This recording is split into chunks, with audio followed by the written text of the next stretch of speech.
Assalamualaikum warahmatullahi wabarakatuh. Tujuan saya membuat video ini adalah untuk mempresentasikan materi pandangan budaya Melayu terhadap alam. Sebelum kita masuk ke pembahasan materi, terlebih dahulu perkenalkan.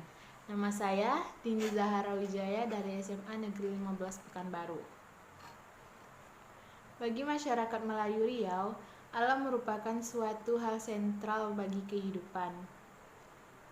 Mulai dari tempat mencari penghidupan hingga tempat bertahan hidup.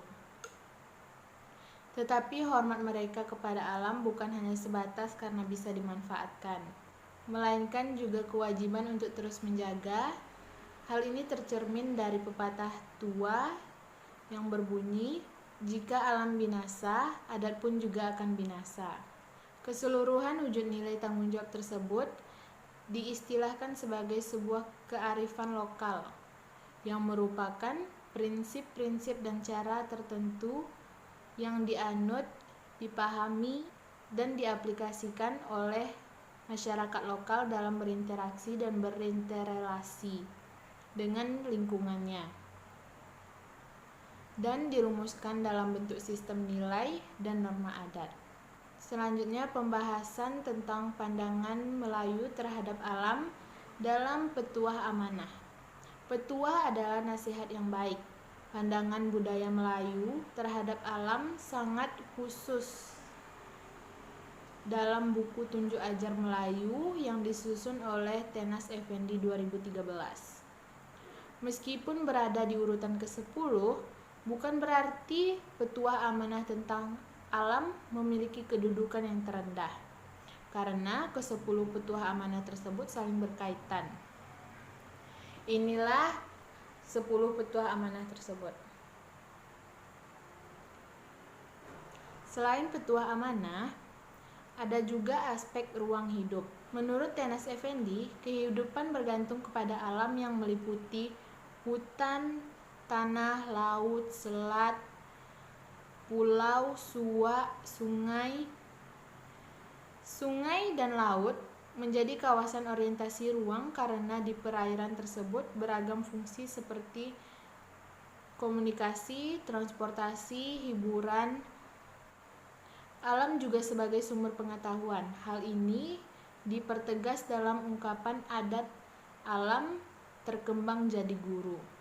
Sebab keberadaan suatu fenomena alam dengan sendirinya memberikan pelajaran kepada manusia untuk meningkatkan kehidupan. Dan yang terakhir ada simbol marwah.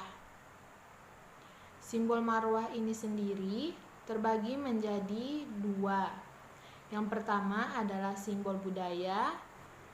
Ada beberapa unsur kebudayaan, yakni sistem religi, ekonomi, politik, bahasa, kesenian, adat, teknologi, dan ilmu pengetahuan. Ada ungkapan lebih baik mati anak daripada mati adat. Ungkapan ini bermaksud untuk kita bisa lebih mendahulukan kepentingan umum di atas kepentingan pribadi. Ada 3 jenis adat dalam Islam Melayu. Yang pertama adalah adat sebenar adat, yakni suatu adat yang berlandaskan pada Al-Quran dan hadis. Lalu ada adat yang diadatkan dan adat istiadat. Keduanya berlandaskan ketentuan pemerintah atau kebiasaan turun-temurun. Kebiasaan turun-temurun ini yang dipertahankan karena dinilai baik.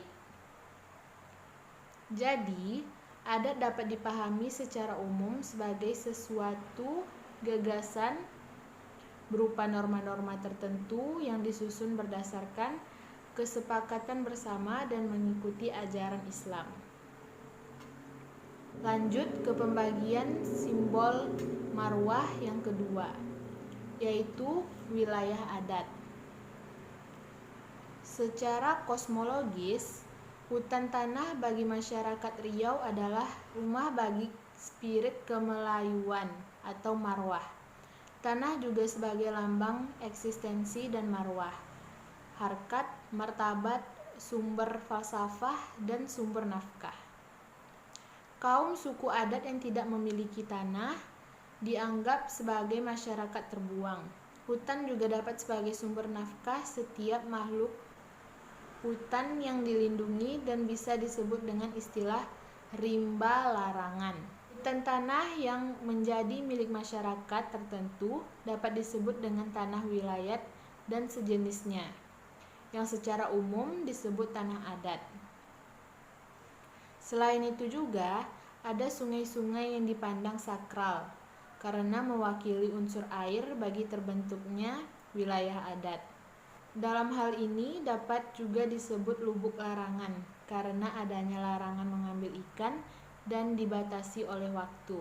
Contohnya, larangan menangkap induk ikan kolosi atau ikan arwana dan ikan-ikan kecil di lubuk larangan Pangkalan Indarung, Kuantan.